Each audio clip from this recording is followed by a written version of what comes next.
సంతోషంగా ఉండు. ఆఖరికి చేసి చూపించావు తల్లి. అవును నాన్నా. ఇలా అని ఎదురుగా నిలబడి ఉన్న వ్యక్తికి ఆమె సెల్యూట్ కొడుతుంది మరియు అక్కడే ఉన్న చుట్టుపక్క వారంతా నిషా మరియు రామ్ కోసం గట్టిగా చప్పట్లు కొట్టారు.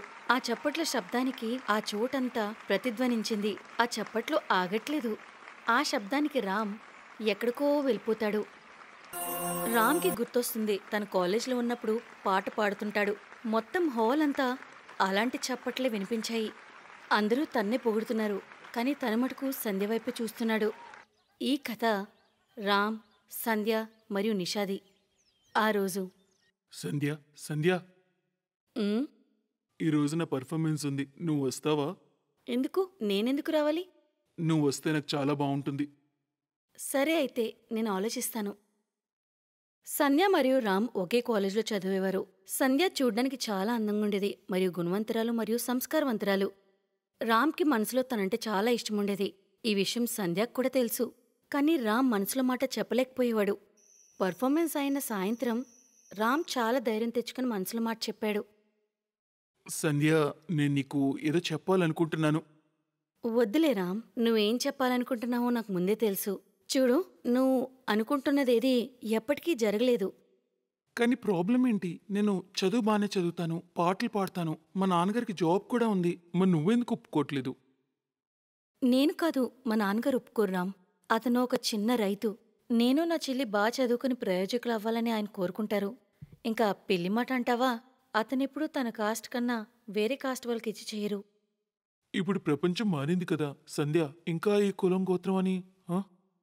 నేను కూడా పట్టించుకును రామ్, కానీ మా నాన్నగారు పట్టించుకుంటారు. అయినా అతనికి హెల్త్ కూడా అంత బాగోదు. అందుకే అతన్ని ఇబ్బంది పెట్టడం నాకు అస్సలు ఇష్టం లేదు. ఇలా అని సంధ్య అక్కడి నుండి వెళ్ళిపోయింది. కానీ రామ్కి సంధ్య అంటే చాలా ఇష్టం. ఎట్టి పరిస్థితుల్లో అయినా పెళ్లి చేసుకోవాలనుకుంటున్నాడు. సంధ్య వద్దని చెప్పినా సరే అతను ఊరుకోలేదు. ఎలాగోలా ఆమె వెంట తన ఇంటికి వెళ్ళాడు. ఆ ఊరి చివరన వాళ్ళదొక మట్టి ఇల్లు. ఆ ఇంటి పరిస్థితి అస్సలు బాలేదు. ఆ మట్టి ఇల్లు చూసి అతను షాక్ అయ్యాడు. అప్పుడు అర్థమైంది తనకి ఆమె ఏ పరిస్థితుల్లో ఉంది అని. ఇంట్లోపలికి వచ్చి చూస్తే సంధ్య వాళ్ళ నాన్నగారికి మందు వేస్తుంది మరియు చిన్న చెల్లి కట్టెల పొయ్యి మీద వంట చేస్తుంది. రామ్, నువ్వు ఇక్కడ? ఏం లేదు, మీ నాన్నగారితోనే కొంచెం మాట్లాడాలి. ఎవరు సంధ్య? ఏం లేదు నాన్న, అది నా పేరు రామ్ అండి. నమస్తే. నమస్తే. నువ్వెవరో నేను పోల్చుకోలేకపోతున్నాను బాబు. అది నేను మీ అమ్మాయి సంధ్యతో కాలేజీలో చదువుతున్నాను. అంకుల్ గారు, నేను మీ అమ్మాయిని చాలా ప్రేమిస్తున్నాను, పెళ్లి చేసుకోవాలనుకుంటున్నాను. ఈ ఇంటి పరిస్థితి చూస్తున్నావు కదా నాన్న, నేను నీకేమి ఇవ్వగలను? నాకింకేం వద్దు. సంధ్యని నాతో పంపించేయండి. నేను మీకు ఒట్టేసి చెప్తున్నాను, నేను తన జీవితాంతం సంతోషంగా చూసుకుంటాను. చూడు, నువ్వు నన్ను చూసుకుంటావు బానే ఉంది, కానీ నా చెల్లి పరిస్థితి ఏంటి? అది ఇంకా స్కూల్లో ఉంది, చిన్నపిల్ల, ఇంకా చదువుకుంటుంది. నేను కాలేజ్ తర్వాత పని చేయడానికి వెళ్తాను. నేను సంపాదించిన డబ్బుతో నేను నాన్నగారి మందులు మరియు దాని స్కూల్ పని అవుతుంది. అర్థమైందా? అందుకే నేను పెళ్లికి నువ్వన్నాను. నువ్వేమో ఇంటికే వచ్చేసావు. నాది ఎలాంటి పరిస్థితి అంటే నిన్నే కాదు, నేను ఎవరిని పెళ్లి చేసుకోలేను. మా మీద జాలి చూపించి ఇక్కడి నుంచి వెళ్ళిపో ప్లీజ్. రామ్ అక్కడి నుంచి బయలుదేరాడు. అతని కళ్ళల్లో నీళ్లు తిరిగాయి. అతనికి తెలీదు సంధ్య పరిస్థితి ఇంత ఘోరంగా ఉందని. అతను కూడా నిర్ణయించుకున్నాడు. మరుసటి రోజు ఉదయం తన మోటార్ సైకిల్ మీద అక్కడికి వచ్చి మరియు తన్ని కాలేజీకి తీసుకువెళ్లాడు. సాయంత్రం ఆమె తండ్రి కోసం మందులు కొన్నాడు మరియు అక్కడి నుండి సంధ్యని ఇంట్లో డ్రాప్ చేశాడు. ఆ రోజు రామ్ అందరి కోసం బయట నుంచి ఫుడ్ తీసుకొచ్చాడు. అందరూ కలిసి భోంచేశారు. ఆ తర్వాత సంధ్య పనిలోకి వెళ్ళింది. రామ్ మాత్రం ఆ చిన్న చెల్లికి చదివించడం మొదలుపెట్టాడు. సంధ్య చెల్లెలు చాలా బాగా చదువుతుంది. ఇది చూసిన రామ్ చాలా ముచ్చటపడ్డాడు. అతను హీరాలాల్తో చాలాసేపు మాట్లాడి ఆ తర్వాత ఇంటికి బయలుదేరాడు. ఆ రోజు నుండి రామ్ సంధ్య ఫ్యామిలీని బాగా చూసుకునేవాడు. సంధ్యతో పాటు సంధ్య తండ్రి మరియు చెల్లికి కూడా రామ్ చాలా చాలా నచ్చాడు. అంతా బాగా నడుస్తుంది అనగా ఒకరోజు, రామ్ త్వరగా రా, నాన్నగారు బ్లడ్ వామిటింగ్స్ చేసుకుంటున్నారు. నువ్వు కంగారు పడుకో, నేను ఇప్పుడే వస్తున్నాను. రామ్ బైక్ మీద చాలా ఫాస్ట్గా సంధ్య ఇంటికి చేరుకున్నాడు. అక్కడికి వెళ్ళి చూస్తే హీరాలాల్ ఆఖరి క్షణాల్లో ఉన్నాడు. అతను అంబులెన్స్కి కాల్ చేద్దామని ఫోన్ తీయగానే అప్పుడే హీరాలాల్ వణికిపోతున్న చేతులను తీసుకొని సంధ్య చేతిలో పెట్టి ఇలా అన్నాడు. ఆ, నా దగ్గర అంత సమయం లేదు బాబు. ఒట్టేయు. నా కూతురు సంధ్యాని భార్య రూపంలో నా చిన్న కూతురు నిషాని నీ కూతురుగా చూసుకుంటూ సంతోషంగా ఉంచుతావని నేను నేను ఒట్టేస్తున్నాను. ఇది వినగానే హీరాలాల్ వాళ్ళిద్దరినీ ఆశీర్వదిస్తూ అక్కడే కన్నుమూశాడు. కొన్ని రోజుల తర్వాత రామ్ గుళ్ళో సంధ్యని పిలిచేసుకున్నాడు. మరియు సంధ్యని తన చిన్న చెల్లెల్ని తీసుకుని వాళ్ళింటికి వెళ్ళాడు. కట్నం లేని పిల్లి మరియు కట్నంలో వచ్చిన చెల్లిని చూసి వాళ్ళు రామ్ని ఇంటి నుంచి వెళ్ళగొట్టారు. అప్పుడు రామ్ ఒక ఇల్లును అద్దెకు తీసుకుని తన కొత్త జీవితాన్ని మొదలుపెట్టాడు. కానీ ఇదంతా అంత సులభంగా ఎలా ఉంటుంది? చుట్టుపక్కల ఉన్న వాళ్ళందరూ వాళ్ళిద్దరినీ దిప్పి పొడిచేవారు. చూడదునా, ఈ పిల్ల ఎంత సిగ్గులేనిదో, తనతో పాటు తన చెల్లిని కూడా తీసుకొచ్చింది. చూసావా మరి, కట్నం పేరుతో ఒక మరదలు కూడా ఫ్రీగా వచ్చింది. అయినా రామ్ ఎంత అదృష్టవంతుడు, పెళ్ళంతో పాటు మరదలు కూడా ఫ్రీగా వచ్చింది. బై 1 get 1 ఆఫర్ వచ్చినట్లుంది అతనికి. రామ్, సంధ్య మరియు నిషా వాళ్ళ మాటలు విన్నారు, కానీ ఏమనకుండా మౌనంగా ఉన్నారు. మరుసటి రోజు ఉదయం, బావగారు నాకు చదివిస్తారా? బావుగారు కాదు, నాన్నాను. ఈ రోజు నుంచి నేను నీకు నాన్నని, మరియు నువ్వు నా కూతురివి. ఈ ఇరుగు పొరుగు వాళ్ళు వాళ్ళే ఇప్పటి వరకు వాళ్ళ కోసం చప్పట్లు కొడుతున్నారు. ఆ చప్పట్లు రామ్ని సంధ్యని క్షమాపణ కోరుకున్నట్లున్నాయి. అప్పుడే సంధ్య రామ్ వైపు చూస్తే ఇలా అంది, నువ్వు నీ ప్రతి బాధ్యతను నిర్వర్తించావు. నువ్వు భర్త కింద దొరకడం నా అదృష్టం. లేదు సంధ్య, నీలాంటి భార్య మరియు నిషా లాంటి కూతురు దొరకడం నా అదృష్టం. నా పేరు నిలబెట్టింది, జనాల దెప్పుళ్లను చప్పట్లుగా మార్చింది.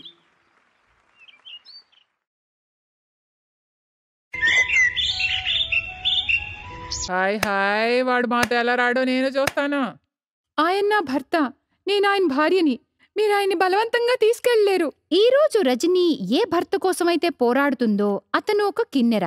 సాగర్ పుట్టుక ముందు సావిత్రి రాంపూర్లో తన భర్త రమేష్ మరియు అత్తగారితో కలిసి ఉండేది. సావిత్రి, ఏం చేస్తున్నావు? ఈ సమయంలో నువ్వు విశ్రాంతి తీసుకోవాలని దాయమ్మ చెప్పింది కదా.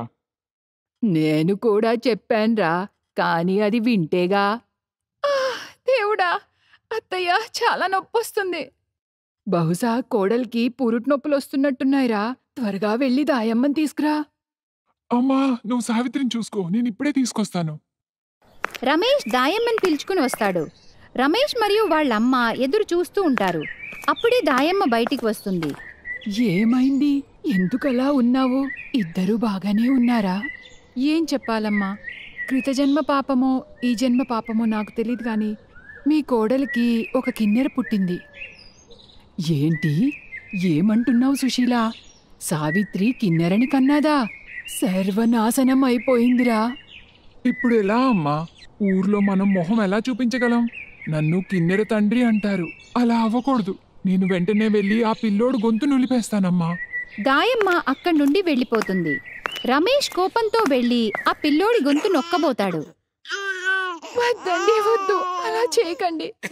ఎలా ఉన్నా ఏదైనా నా తలరాతే. నా కడుపులో మోసి జన్మనిచ్చాను. నా బిడ్డని చంపకండి.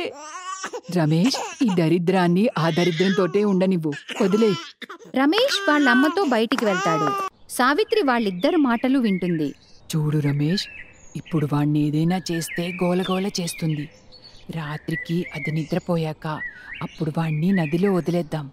నేను నా బిడ్డని ఏం చెయ్యనివ్వను. ఇప్పుడే ఇక్కడి నుండి వెళ్ళిపోతాను. సావిత్రి తన బిడ్డను తీసుకుని అక్కడి నుండి పారిపోతుంది. దగ్గర్లో మంగల్పూర్ అనే ఊర్లో ఉండసాగింది. సావిత్రి కష్టపడి తన కొడుకు సాగర్ని పెంచుకుంటూ ఉంటాది. కాని అతని లోపాన్ని లోకం నుండి దాచిపెడుతుంది. సాగర్ బాగా చదువుకుని అదే ఊర్లో ఒక స్కూల్లో పేద పిల్లలకి ఫ్రీగా చదువు చెప్తుంటాడు. ఆ పిల్లల్లో ఒక పిల్లాడి అక్క రజని సాగర్ని ఇష్టపడుతూ ఉంటాది. సాగర్, నువ్వెందుకని నాకు దూరంగా ఉంటావు? నేను సిటీలో అమ్మాయిలాగా బాగా చదువుకుని అందంగా లేననే కదా. కానీ నువ్వు ఎప్పుడైనా నా మనసును చూసావా? రజనీ, నేను నీకు కారణం చెప్పలేను. నువ్వు నా పైన ఆశలు పెట్టుకోకు. ఆ మాటకి రజనీకి చాలా బాధేస్తుంది. కొద్ది రోజులకి రజనీకి వినోద్తో పెళ్లి నిశ్చయమవుతుంది. కానీ పెళ్లి రోజుకి వినోద్ నాన్నగారు కట్నం గురించి గొడవ చేస్తుంటాడు. బావగారు, నాకు కొద్ది రోజులు సమయం ఇవ్వండి. పంట చేతికి రాగానే మిగిలిన కట్నం డబ్బులు ఇచ్చేస్తాను. సరే మరి, మేం వెనక్కి వెళ్ళిపోతాం. అలా అనకండి కిషన్ బాబు. తల్లి లేని నా బిడ్డ చాలా కష్టాలు పడింది. ఇప్పుడు ఇంకా ఇలా చేస్తే మా అమ్మాయిని ఎవరు పెళ్లి చేసుకుంటారు? ఈ పెళ్లిని జరిపించండి అయ్యా, మీ కాళ్ళు పట్టుకుంటాను. నాన్న, మీరు నా కోసం ఇలాంటి నీచమైన వాళ్ళ కాళ్ళపై పడకండి. వెళ్తే వెళ్ళనివ్వండి. నాకు ఇలాంటి నీచమైన వాళ్ళ ఇంటికి కోడలుగా వెళ్ళాలని లేదు. వినోద్, పదా మనం తిరిగి వెళ్ళిపోదాం. ఆగండి బావగారు, అలా చేయకండి బాబు. రజని పెళ్లి ఆగిపోతుంది. ఆ అవమానం రజని తట్టుకోలేక ఆత్మహత్య చేసుకోవడానికి బావిలో దూకేస్తుంది. అప్పుడు అక్కడి నుండి వెళ్తున్న సాగర్ బావిలోకి దూకి ఎలాగోలా రజనిని బావి నుండి బయటికి తీసుకొస్తాడు. అయ్యో తల్లి, దేవుడా, నా బిడ్డ ఏం చేసుకోబోయింది? సాగర్ బాబు, ఇవాళ నువ్వు లేకపోయి ఉంటే నా బిడ్డ. అక్క, కళ్ళు తెరువు అక్క. రజనీకి తన మనసులో సాగర్పై ప్రేమ ఇంకా పెరిగిపోతుంది. తను రోజూ ఏదో ఒక కారణంగా సాగర్ వాళ్ళ ఇంటికి వెళ్తూ ఉంటుంది. రజనీ, ఎలా ఉన్నావు? నేను బావున్నానాంటీ. సాగర్ లేడా? అది నేను కేసరి చేశాను. సాగర్కి చాలా ఇష్టమని తెచ్చాను. కేవలం సాగర్ కోసం తెచ్చావా? నా కోసం కాదా? అయ్యో లేదాంటీ, మీరు కూడా తినండి, ఊరికే అన్నాను. రజనీ, నువ్వేంటి?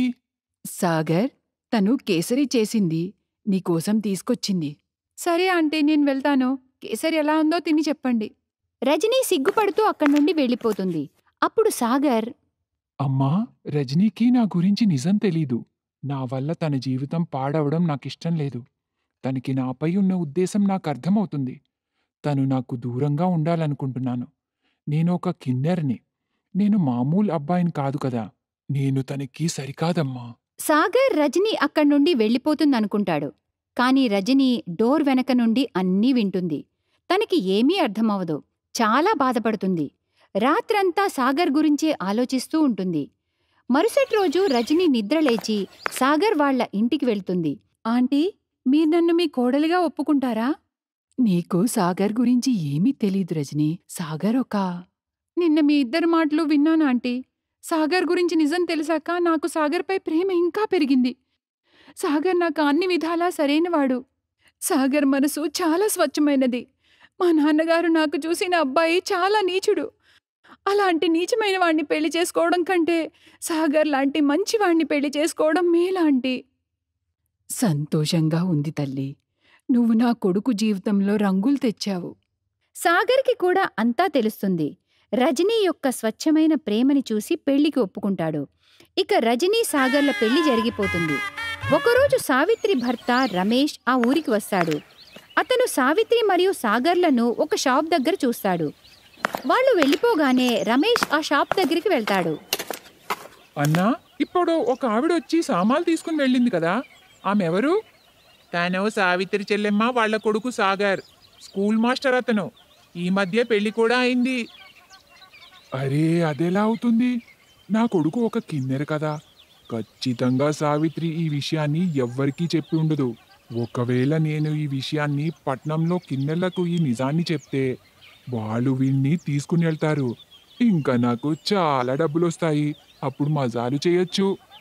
సాగర్ తండ్రి అయ్యుండి కూడా ఎంత దుర్మార్గం చేస్తాడంటే పట్నం వెళ్లి కిన్నెర్లకు సాగర్ గురించి చెప్పి వాళ్ల నుండి 50,000 రూపాయలు తీసుకుంటాడు. ఇక ఆ కిన్నెర వాళ్ళు సాగర్ని తీసుకెళ్లడానికి ఊరికి వస్తారు. ఊర్లో అందరికీ ఈ నిజం తెలిసిపోతుంది. హాయ్ హాయ్, వాడు మాతో ఎలా రాడో నేను చూస్తాను. నువ్వు ఒక కిన్నెరివి, నిన్ను మాతో తీసుకునే వెళ్తాము.